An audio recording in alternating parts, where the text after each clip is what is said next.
Una colla castellera va tornar a ser de nou. I quin és el secret? Es preguntava tothom.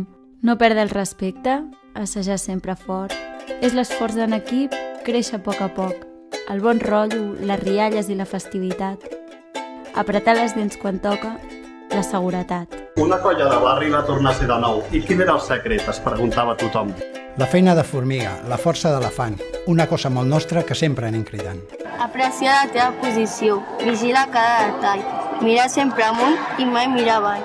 No sempre va bé, i a vegades caiem, moments d'incertesa, però no ens arronsem. Diades de nervis, la concentració i els clams ressonen en la memòria i ens bullen la sang. Bonet i Moixí, Tarragona i Tots Sants i la Diada de Minyons van ser de les grans. Mestres informàtics, arquitectes, enginyers, lampistes, músics, comercials i botiguers. Una colla de Barcelona va tornar a ser de nou.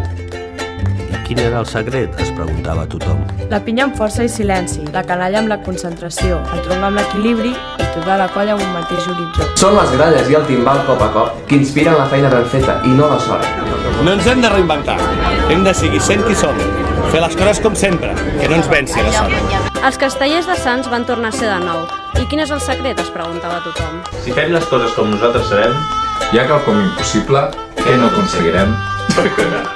I el que facin els altres, tant se val.